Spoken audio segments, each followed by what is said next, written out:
चौथी समस्या, hidden charges और फीस। मैं चाहूंगा आपके माध्यम से ये नाना प्रकार के चार्जेस जो आज मैं सदन में लाया हूं, ये माननीय वित्त मंत्री जी तक पहुंचे, ताकि देश के आम आदमी की जो जेब बैंकिंग सिस्टम काट रहा है ये उसे पता लगे, ग्राहक को भी और माननीय वित्त मंत्री जी को भी। पहला, मिनिमम बैलेंस पेनल्टी। यदि आप न्यूनतम बैलेंस नहीं रखते हैं तो 100 से 600 रुपए प्रति माह बैंक आपका काट लेता है। इस चार्ज को लगाने के बाद बैंकों ने वित्तीय वर्ष 22-23 में 3500 करोड़ रुपए मिनिमम बैलेंस पेनल्टी के नाम से लोगों से वसूले हैं मैडम।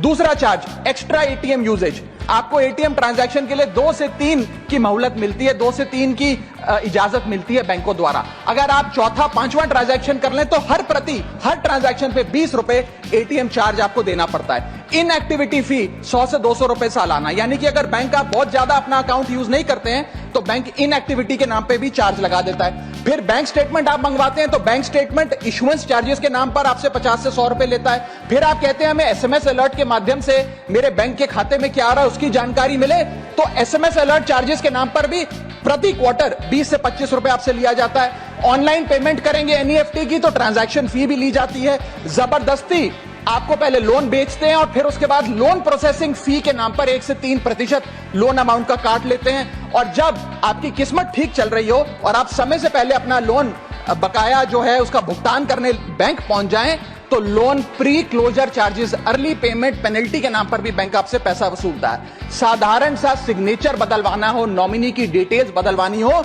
उस चेंज पर भी 200 रुपए प्रति ट्रांजैक्शन के नाम पे बैंक आपसे पैसा वसूलता है। और डिमांड ड्राफ्ट पे ऑर्डर बनाने जाएं तो 100 से 200 रुपए प्रति डिमांड ड्राफ्ट आपसे पैसा वसूलता ही वसूलता है। यानी कि कस्टमर्स की जेब काटी जा रही है और कस्टमर्स को पता भी नहीं लगता कि कितना पैसा बैंक इन नाना प्रकार के चार्जेस के चलते आम आदमी से वसूल रहा है।